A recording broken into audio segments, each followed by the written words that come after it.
So next I am saying about the how it is formed. What is the vata, pitta, kapha, and when it is formed on body. That is explaining now. Сейчас я расскажу о том, как формируется вата, питта и капха и конституция человека. So according to Аюрведа, it is saying that during the sexual intercourse, the sperm and ovum have the three humors in specific proportions in the sperm and ovum.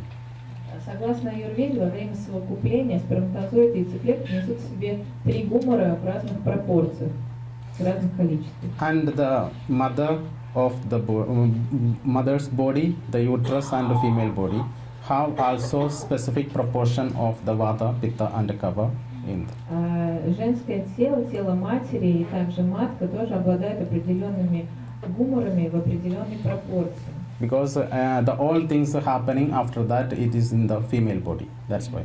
Почему? Потому что все, что происходит уже после совокупления, то есть формирование ребенка и так далее, это все происходит в теле матери. And it is also determined by the emotions, the climate of that time, and the nature of the last food, habitat, diseases, anything is there. So everything affecting in this change. Помимо дош, которые несут в себе сперматозоид и яйцеклетка, помимо тела матери, также очень большую роль играют эмоции, климат, природа, и что там еще было, не помню. И пища, конечно, которую принимает мать. Все эти факторы являются основными при формировании конституции человека. So when it starts to form the zygote, the total effect of these all determines the humoral constitution of the progeny. Еще раз, при формировании, собственно, ребенка или зиготы, общий эффект всех этих факторов формирует гуморальная конституция потомков, то есть конституция, прокрытие называется. So this equipoise of that percentage of the vata, pitta, kapha will remain the till of that progeny, till the end. Иначе говоря, эта конституция остается в человеке до смерти, то есть с рождения, точнее с начала формирования ребенка и до самого конца, до смерти. То есть, иначе говоря, процентное соотношение дош остается таковым до смерти. So it is cannot be changed. This percentage cannot be changed, and if it is changed, that causes the disease. That is the basic concept of Ayurveda. То есть, иначе говоря, процентное соотношение дош в организме всегда остается таким, каким оно было заложено. А если оно меняется, то тогда это состояние называется заболеванием. И это является одним из самых основных концепций в Аюрведе. So now I am explaining the one of the greater important part of the Ayurveda, that is the pumsavana. It is a reproductive science.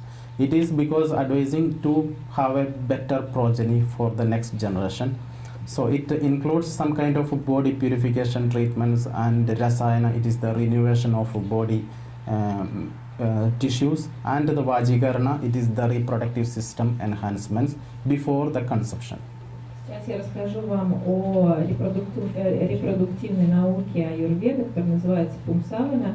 Это является очень важной частью аюрведы, которая помогает зачинать здоровое потомство. Она включает в себя очищение тела, панчакарму, расайну или омоложение, ваджикарана, усиление репродуктивной функции. So this was adopting in ancient India before their conception. New progeny is concepting and new generation, new birth is giving. Испокон веков в Индии, но в древней Индии особенно, всегда прибегали к пумсаване перед тем, как зачинать потомство. Next slide. Now we are considering the types. So we have 7 major constitutions that is explained. We have different constitution, but the 7 major for the treatment purposes easily. So the by predominance of one humor, one dosha, it is the vata, pitta, and kapha predominant like this. Итак, существует 7 основных типов гуморальной конституции или прокрытия, индивидуальной конституции каждого. Бывает конституция с преобладанием одного гумора, то есть, например, вата паракрити с преобладанием ваты, питта-пракрити с преобладанием питты и капа-пракрити с преобладанием капы. And the next it is the vata pitta. It is the combination of two. Vata pitta are predominant, and vata kapha, it is vata kapha are predominant, and kapha pitta are predominant, like this. Далее существует также конституция с преобладанием двух дош, двух гуморов. То есть, например, вата-питта с преобладанием ваты и питты, вата-капа с преобладанием ваты и капы, и капа-питта с преобладанием капы и питты. And by the equipoise of three of the equal parts, vata, pitta and kapha, that is called the sama-prakriti. Также существует само-пракрити, в которой в балансе сосуществуют все три доши. And it is especially noted that we have all of the peoples have three doshas. The vata predominant prakriti means the predominance of vata over 60%, and pitta predominant vata pitta means the two are predominant. The third one is also there, but it is the predominance only saying. All peoples have the three doshas. Okay. Хочется отметить, что у каждого есть все три доши, в каждом организме. Просто отношение, именно процентное соотношение отличается. Например, если у человека конституция типа вата, то это означает, что 60 примерно процентов вата доши находится в этом человеке. Если у человека конституция вата питта, то там примерно одинаковое соотношение ваты и питты, ну и еще немножко кафы, но все равно кафа есть. So now the merits and demerits of this constitution. Sama-prakriti is the best one, the equal combination is the best one, it is saying, and the dual prakriti is the worst one, difficult to manage. Итак, что касается достоинств и недостатков каждой из этих видов пракрити, то само-пракрити, в которой в балансе все три доши находятся, это самое лучшее, конечно, пракрити. Далее, двойные пракрити с двойным преобладанием дош, это самые худшие или самые сложно поддающиеся лечению пракрити. And in single constitution, that is the kapha is superior one, pitta is medium one, and vata is inferior one, because of difficult to manage itself. So that means that kapha is the best? Best one, in single prakriti.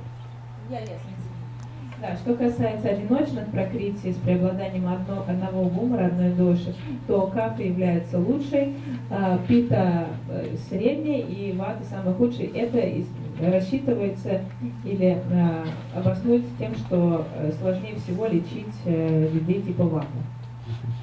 Next slide. And now just explaining the vata. What is the vata? Just the energy. It is the most powerful humor in our body. Вата является самым сильным гумором в нашей пракрити или самой сильной дошей. And literally it means wind. The peoples that predominance vata is like wind. They will be moving very fast. Буквально переводится как ветер. То есть в людях, которые относятся к конституции типа вата, в них очень много ветра, они очень быстро двигаются.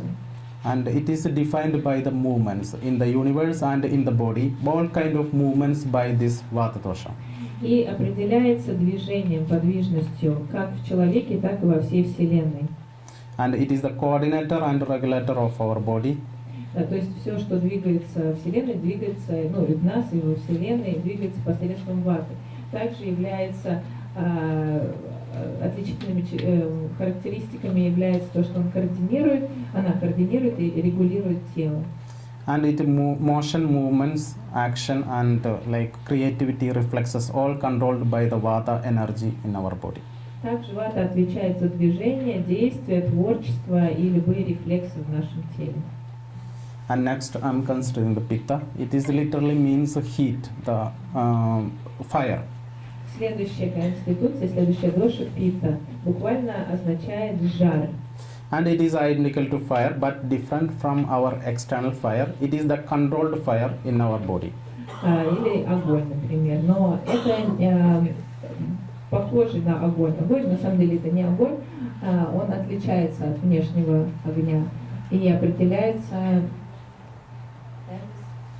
And it is defined by the metabolism. It is the catabolic and anabolic, and it is the conservation and utilization of energy. И определяется метаболизмом, обменом веществ, то есть анаболическими и катаболическими функциями, сохранения и расходования энергии. And it is also controlled by the higher mental functions, intelligence, willpower, courage, all things. А также отвечает за высшие функции ума, то есть интеллект, силу воли, отвагу.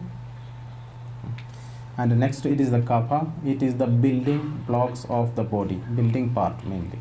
Следующая доша или следующая конституция – это кафа. Кафа отвечает в нашем теле за кирпичики, из которого оно строится, за основные структурные элементы. So the energy kapha is responsible for the growth, repair and nutrition, energy conservation, stability and lubrication, and humidity and integrity of the body. Кафа отвечает за рост, восстановление питания тела, за сохранение энергии, за стабильность и смазывание тела, то есть смазки, например, суставов. Дальше влажность и целостность.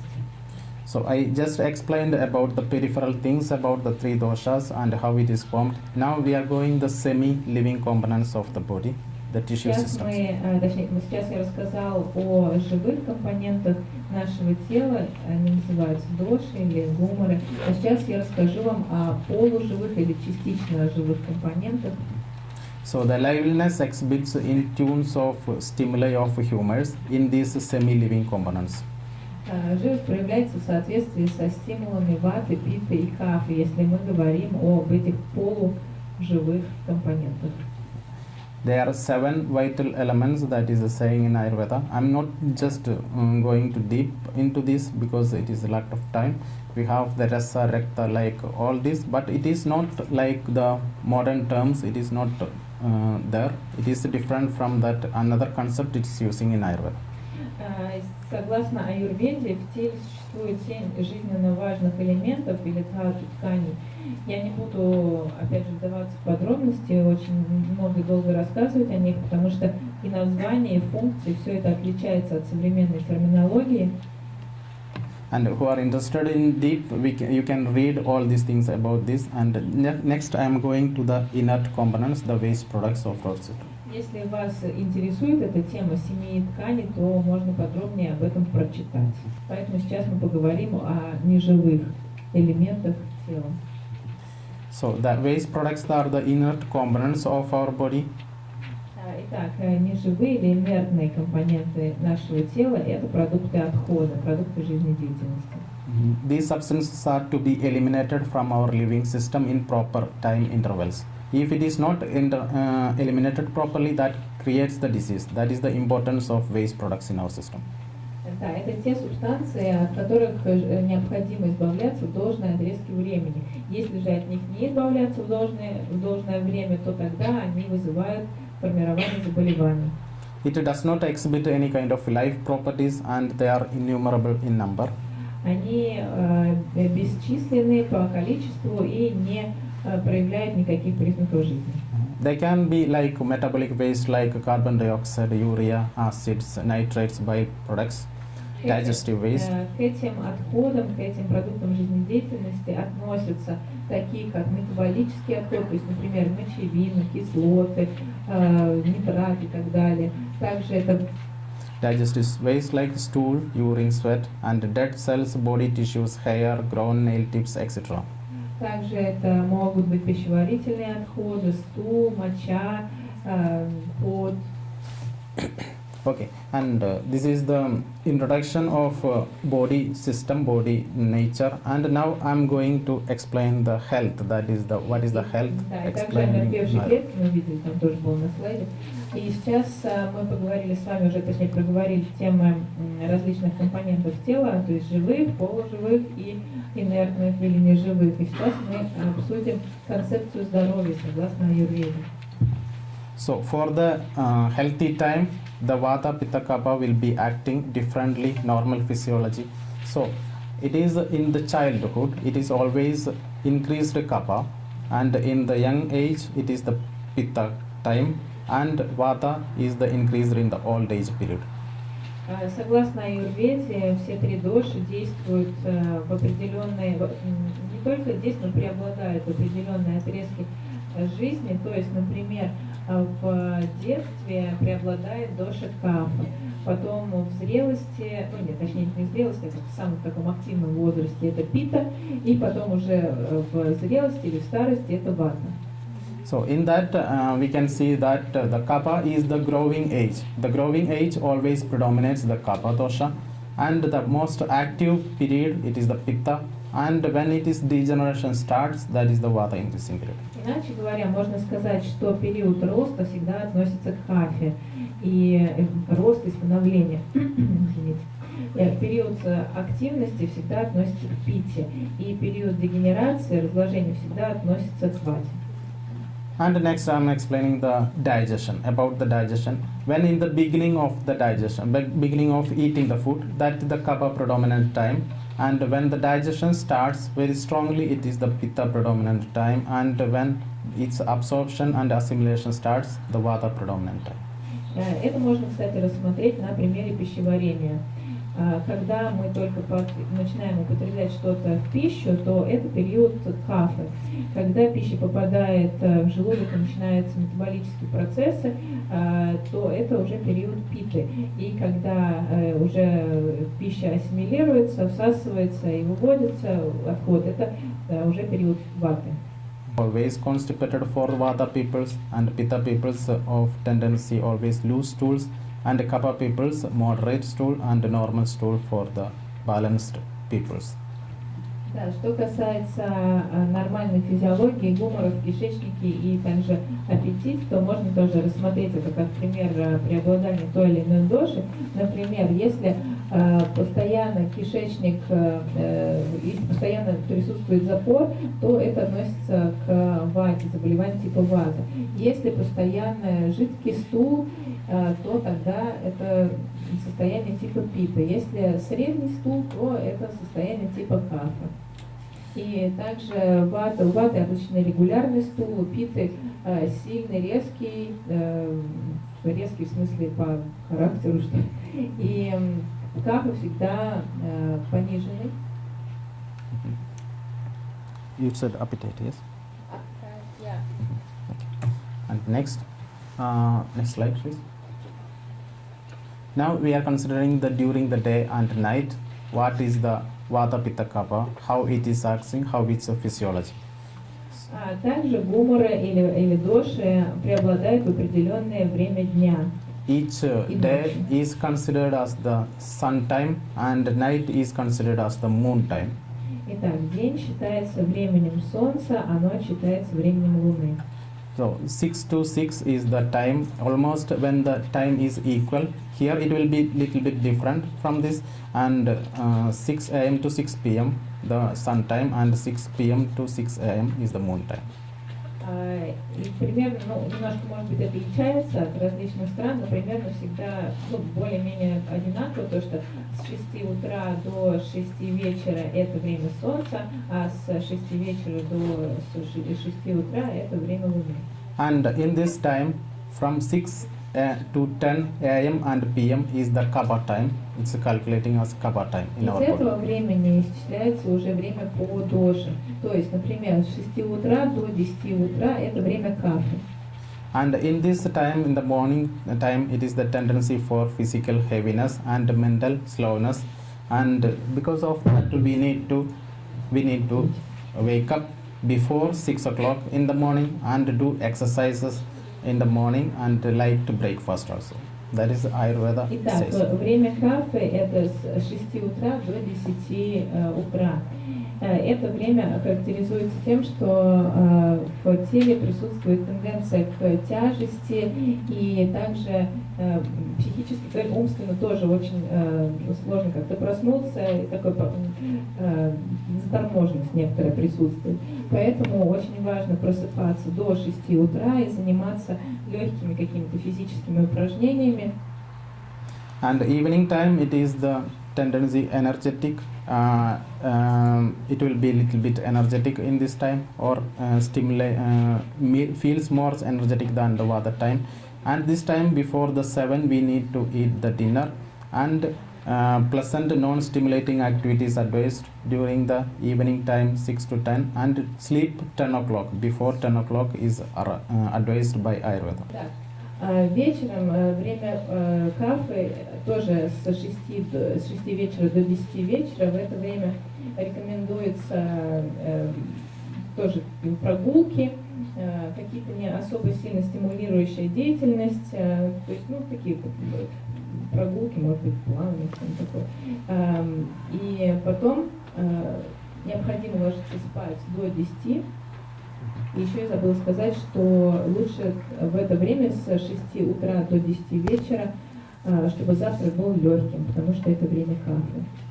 And next the pitta time. It is the pitta time. It is the 10 to 2 a.m. in the daytime and night time. Что касается времени питта, то это время относится к периоду, к отрезку с 10 утра до 2 часов дня. So the daytime, the 10 to 2, it is the heightened digestive strength we have, and main meal of the day we can have this time. В это время наиболее сильное пищеварение, и в это время рекомендуется есть наиболее тяжелую пищу в день. And night time, it is the accelerated metabolic cleaning is happening in our body. So it is the cleaning metabolism. So at that time, before it is starting, we need to sleep. That is the 10 o'clock, around 10 o'clock we need to sleep. Также пита преобладает вечером с 10 вечера до 2 утра. И в это время наш организм проходит через метаболическую очистку, метаболическое очищение. Поэтому рекомендуется ложиться спать до 10 вечера, для того, чтобы обеспечить должное очищение и успокоение организма. And next, it is the vada time. It is 2 o'clock to 6 o'clock in the morning, and in early morning and in the evening. Что касается времени вата, то это время с 2 часов утра до 6 утра и с 2 часов дня до 6 вечера. And in this time, in the morning, it is the tendency of mental alertness. Our mentally we will be very alert. So wake up this time. It is called the Brahma Muhurta, the time of knowledge, and we can do meditation or the planning of the day. В это время наш ум наиболее бдителен, наиболее свеж и готов к деятельности ментального характера. Поэтому в это время, особенно утром с 2 до 6, это время называется Брахма Мухурта, это лучшее время для подъема, раннего подъема, медитации и подобной деятельности. And it doesn't mean that we should wake up at 2 o'clock. It is not. It starts from that time. And according to our nature, maybe for the saints or something like that life, they can be earlier, like 3 o'clock they can wake up. And the normal peoples like after that 4 o'clock, 5 o'clock, according to the climatic nature, we should wake up. That is the meaning of that 2 to 6. Okay. Но это, конечно, не значит, что всем необходимо вставать в 2 часа утра. Конечно, это зависит от индивидуальной природы каждого, то есть время идеальное для подъема с 2 часов утра до 6 утра. То есть, может быть, какие-то мудрецы или святые люди могут подниматься в 2-3 часа утра, а обычные люди в 4-5 часов утра. And evening we have the tendency of weakness, feels weakness because of the increase of vata, like vata abnormality in that time. So we should work, we can work continue, and the evening meditation if we are doing can continue, or otherwise we can have the evening food later, like nearby the 6 o'clock in the evening. Также вечером, наверное, каждый из нас чувствует какую-то усталость. Это когда подходит время вывода ваты из равновесия, когда лучше всего не заниматься какой-то очень сильной активностью, но можно продолжать работать, но при этом не чрезмерно. И также можно ужинать в это время, но немного до 6. Next, please. Now I told the sun cycle and moon cycle of the day. Now the sun cycle and moon cycle of the year, I am saying. Сейчас я уже рассказал о циклах Луны и Солнца в течение дня, а сейчас мы поговорим о циклах Луны и Солнца в течение года. So it is called the seasons. The 6 seasons we have with that. So in each seasons we have increase of dosha, decrease of dosha, and it need to normalize. So that is explaining. So in Vata dosha, generally it is accumulate in the summer season, aggravate in the rainy season, and normalize in autumn season. Да, в принципе, в Аюрведе существует 6 сезонов, 6 времен года. У нас 4, в Аюрведе 6. И опять же, в каждом сезоне преобладает какая-то определенная доша. Например, если мы говорим о вате в общем, то вата начинает накапливаться летом, в дождливый сезон обостряется, и осенью приходит в равновесие. It is happening itself, not by our faults, anything like that, our diet. It is happening due to the nature, universal changes. Это не зависит никак от нашей деятельности, это просто универсальные вселенские законы. Это то, что происходит в природе со сменой сезонов.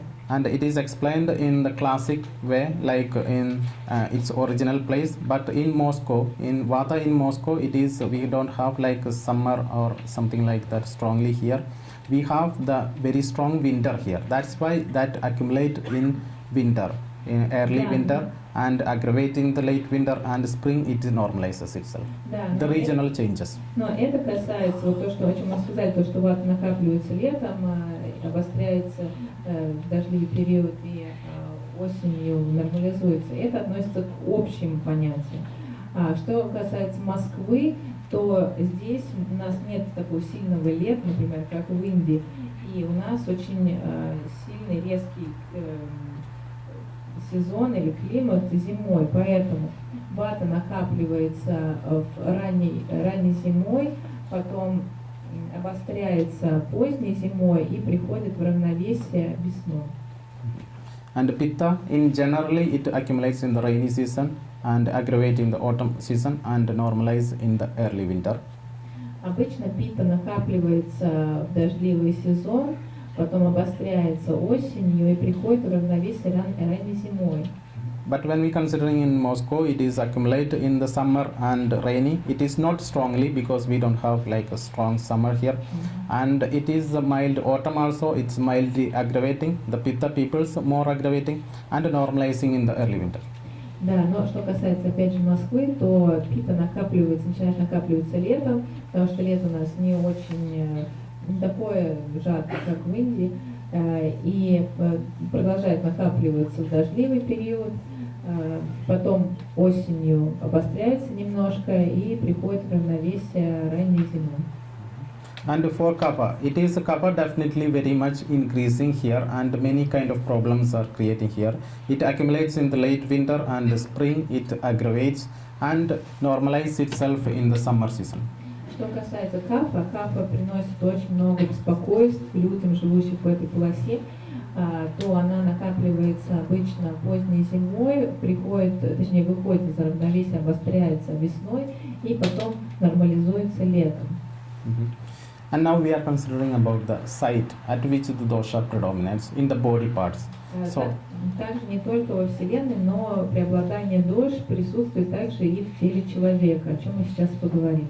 So the kapha is increased effect on above the siphisternum. It is above the diaphragm, the place. It is head, sinuses, nostrils, throat, chest and lungs.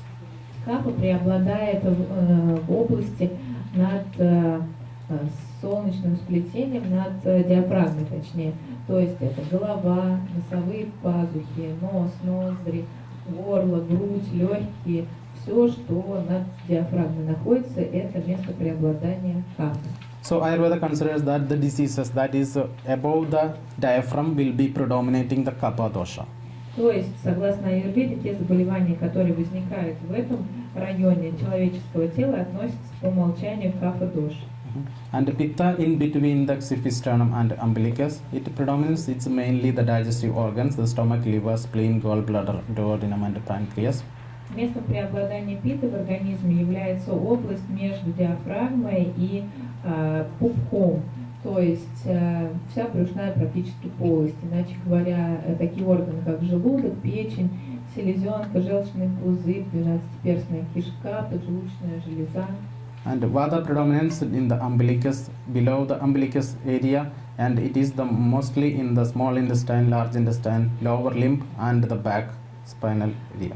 А вата преобладает в области ниже пупка, и, то есть в толстой кишке, тонкой кишке, нижних конечностях, но также преобладает в спине, и особенно позвоночнике, и особенно нижней части позвоночника. And next, it is according to the geographic regions, Vata and Pitta Kapha are how introduces more mostly. So the arid land and the dry land, Vata, Pitta are predominant. Вата, питта и кафа также преобладают и в определенных географических зонах. То есть в каждой географической зоне есть преобладание той или иной доши. Например, в пустынных и засушливых зонах преобладают доши вата и питта. And in the marshy land, it is Kapha, Vata predominant, and common land, equipoise of all humors. В болотистых зонах, во влажных зонах преобладают кафа и вата, а в обычных, скажем, в средней полосе преобладает, то есть не преобладает ничего, а там баланс умер. The persons who are living near or like these places, they will be predominant of Vata, Pitta, or they are affecting some diseases like this. So they must be carefully living according to this. Соответственно, люди, которые живут в этих зонах или которые, например, родились в этих зонах, то у них будет преобладание тоже той или иной доши, которая характерна для этих зон. Или же они будут страдать от заболеваний, которые тоже характерны в этих зонах. And it is also saying that in our place, in the Moscow, it is the common land, and when it is near the water, is the wet common land, and it is near the forest area, it is arid common land. А что касается Москвы, то это все-таки средняя полоса, но опять же, если есть районы, которые ближе к реке, например, или какой-то влажной зоне, то в этих районах преобладает доша кафа и вата, а если, например, ближе к лесу, то в этих районах преобладает вата и питта. Now we are considering about the 6 tastes and the humors. Также 6 гуморов тоже можно увидеть и анализировать в разных вкусах, различных вкусах. Согласно Аюрведе, существует 6 основных вкусов. The 6 tastes are sweet, sour, salt, pungent, astringent, and bitter. То есть сладкий, кислый, соленый, острый, вяжущий и горький вкусы. So for Vata, it normalizes with the sweet, sour, and salty tastes, and it increases with pungent, astringent, and bitter taste. Вата нормализуется с помощью сладкого, кислого и соленого вкуса, но ухудшается при употреблении острого, вяжущего и горького вкуса. And like that, Pitta, it is normalizes with the sweet, astringent, and bitter taste, and increase with the sour, salt, and pungent taste. Пита нормализуется при употреблении сладкого, вяжущего и горького вкусов и выходит из равновесия при употреблении кислого, соленого и острого вкуса. And like that, Kapha, it increases with the sweet, sour, and salt taste, and normalizes with the pungent, astringent, and bitter taste. А кафа увеличивается при употреблении сладкого, кислого и соленого вкусов и нормализуется, приходит в баланс при употреблении острого, вяжущего и горького вкуса. And the sweet, what it is the sweet? Ayurveda considers sweet means not only the sugar, it also the carbohydrate, sugar, fat, amino acids, everything is considering as sweets. That is the body making materials. Что же такое сладкий вкус? Сладкий вкус это не только сладости. Это также и углеводы, различные виды сахара, жиры, различные аминокислоты. Это все строительные кирпичики для нашего тела. And the sour taste means the organic acids. Кислый вкус наблюдается в органических кислотах. Salt are the salts and salty food. Соль присутствует в солях и соленой пище. And pungent means the volatile oils that is specifically present in the vegetables or other materials, spices. Острый вкус находится в летучих маслах или, иначе говоря, на самом деле он присутствует в различных специях или в различных овощах. And astringent is the alkaloids and glycosides present in the vegetables, fruits. Опять же, вяжущий вкус тоже присутствует в овощах, в овощных блюдах или в алкалоидах и гликозидах.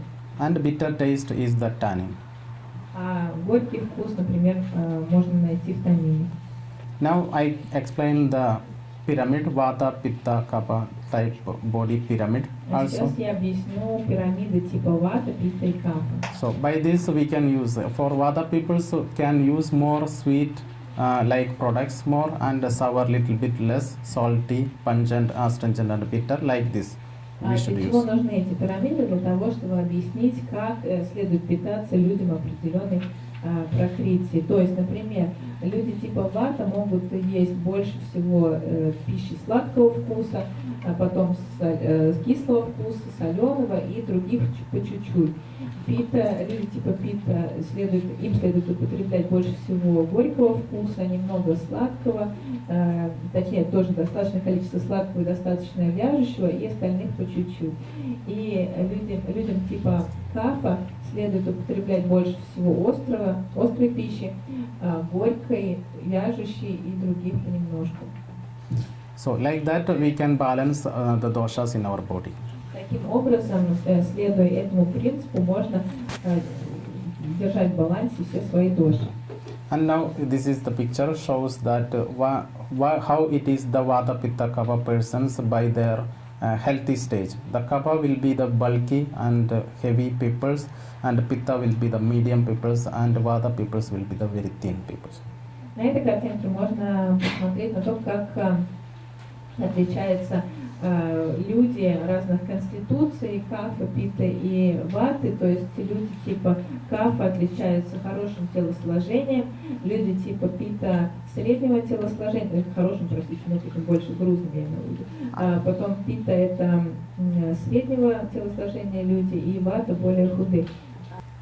And this is also explaining how the metabolism, all things is happening in their body. So it doesn't mean that when they are gained some kapha, some fatigue, that means they are not kapha peoples. They are vikriti. They are increased kapha in their body. When it is only in the healthy stage, we can analyze like this, or otherwise we need, if it is disease, it will be differently considering. Также хочется отметить, что если, например, человек, чье телосложение не подразумевает набор веса или жира, то это считается заболеванием. То есть, если, например, человек типа вата толстеет очень сильно, то для него это считается заболеванием. Но для человека типа кафа это не будет считаться заболеванием, если он довольно плотный.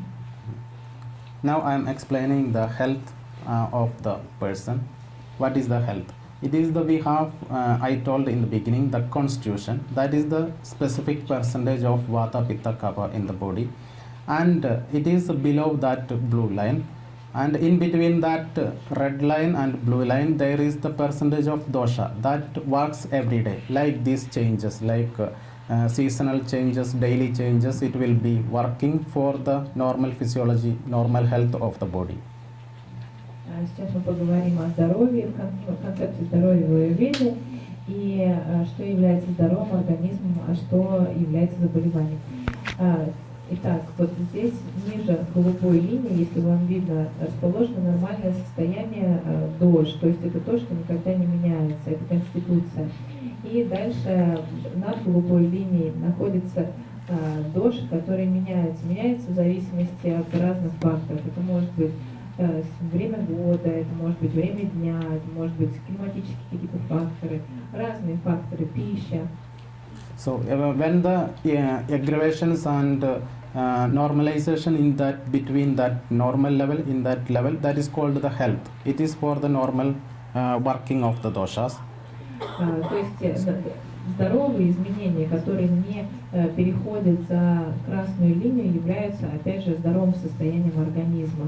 Но если они переходят за красную линию, то есть слишком много какого-то гумора, какой-то доши накапливается в организме, тогда это уже приводит к формированию заболевания. Next slide. Now the unhealthy stage. How it is calculated unhealthy? Сейчас мы поговорим о нездоровом как раз состоянии, о заболеваниях. So we have again the constitution, that is the reserved the vata pitta kapha in our body, and the physiology also. And then above that red line that increases, that is the pathology. То есть опять смотрим на эту картинку, как мы видим внизу, ниже голубой линии расположены доши конституциональные, то есть такие, которые заложила сама природа. Дальше между голубой и красной это физиология, то есть это то, что меняется в зависимости от различных факторов. И дальше выше красной линии это уже патология, это уже заболевание, то есть слишком большое количество той или иной доши приводит к заболеванию. So increasing above that level, it is the starting of pathology, and stays. It is not decreasing; it is normalizing itself, and it stays in that level, that causing the disease. That is saying in Ayurveda. Согласно Аюрведе, когда доши выходят за границы своего нормального состояния или своего нормального количества, и при этом сама собой не понижается, то это называется состоянием заболевания. When the vata is only increasing, then it is called vata disease. Когда повышается только вата, это заболевание называется заболеванием типа вата. When the pitta only increases, it is called pitta disease. Когда повышается только пита, заболевание носит характер пита. And kapha only increases, then kapha disease. Соответственно, капа заболевания это те заболевания, которые обусловлены повышением капы. And sometimes increases two doshas, vata pitta or vata kapha, like that also. Then Конечно, that могут повышаться or и sometimes две three. доши, и три доши. Это возможно, и когда уже более сложный характер заболевания. Now I am considering analyzing some data, why it is increasing in our body. What are the reasons mainly? The etiology, general Сейчас мы etiology. поговорим об этиологии заболеваний или о причинах их возникновения. So Ayurveda considers it as basic as toxic accumulation in our body, that is happening from the extrinsic toxins, that is from outside, and intrinsic toxins, it is formed internally inside the body. Согласно Аюрведе, заболевание в основном возникает из-за скопления токсинов, которые бывают разных видов. Например, внешние токсины или токсины, которые поступают извне, из внешней среды, и внутренние токсины, то есть токсины, которые образуются внутри организма. So these are the extrinsic toxins. We have examples of industrial waste and harmful chemicals.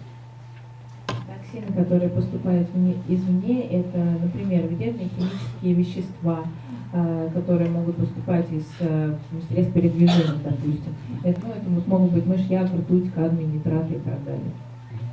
And also gaseous poisoning, radionucleotides and many chemicals like that also. Также другие, например, газообразные яды, радионуклиды, цезий, стронций, полициклические ароматические гидрокарбонаты и так далее. And it is also includes the synthetic food ingredients, acidity regulators, anti-foaming agents, antioxidants, bulking agents. Также включает синтетические пищевые ингредиенты, кислоты, регуляторы кислотности, антиоксиданты, разрыхлители, то есть то, что можно прочитать в составе каких-то продуктов в супермаркете. And also food coloring, color retention agents, emulsifiers, flavors, flavor enhancers like this. Дальше пищевые красители, эмульгаторы, вкусовые добавки, усилители вкуса.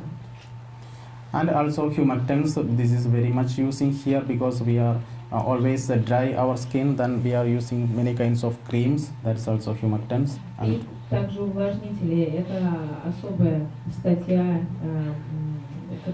на которую нужно обратить внимание, потому что здесь у нас постоянно сохнет кожа, постоянно все пользуются какими-то увлажняющими средствами, это может быть крем, лосьон и так далее.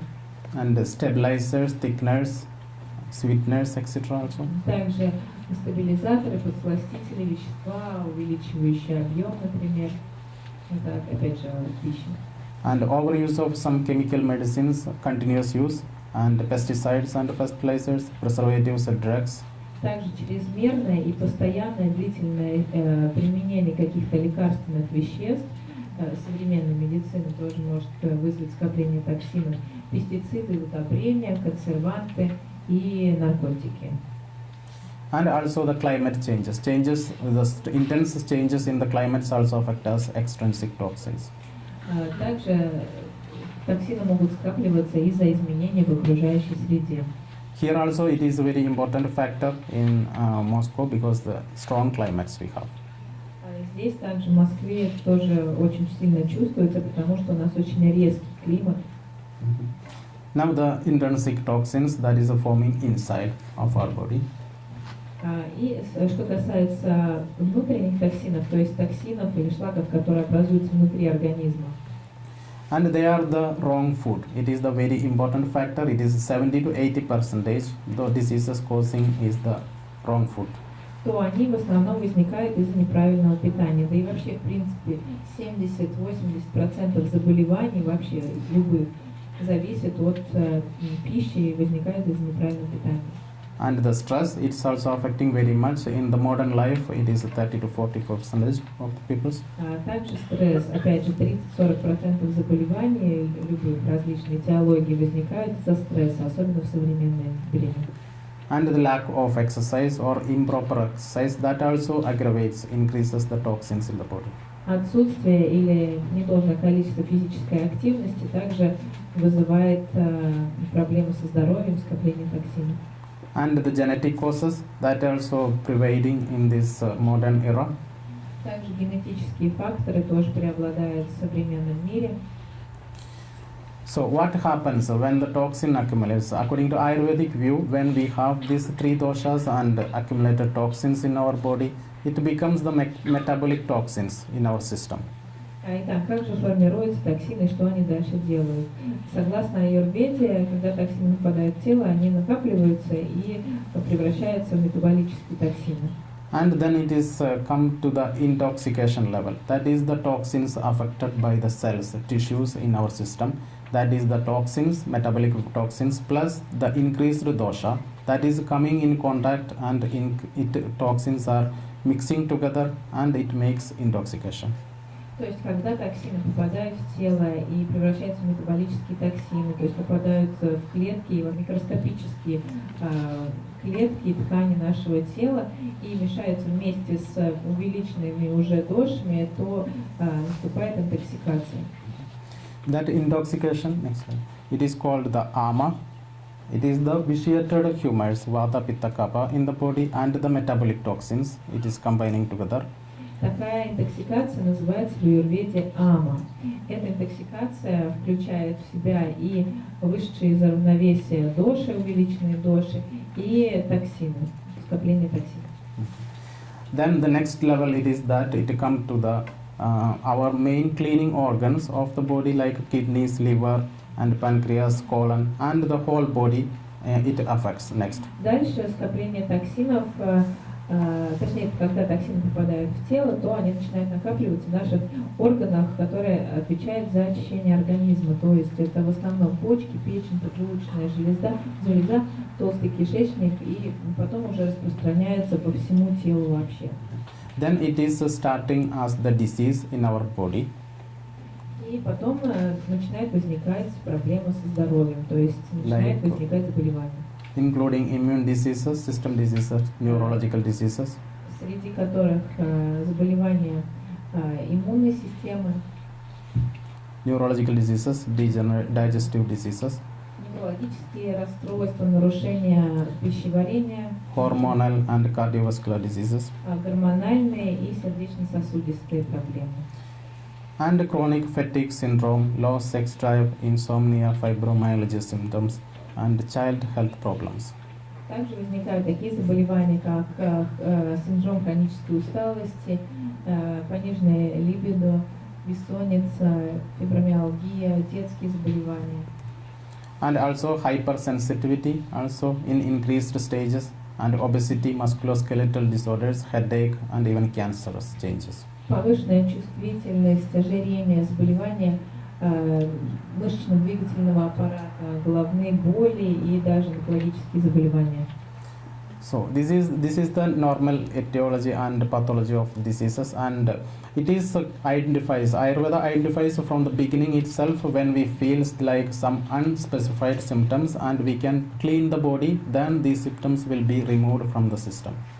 Это сейчас мы поговорили об основной этиологии заболевания, но хочется отметить, что даже когда какие-то нечеткие, неопределенные симптомы в теле проявляются, то у аюрведы уже есть ответы, уже есть предотвращение развития дальнейшего заболевания. Очищение, это очищение тела, эффективное очищение тела.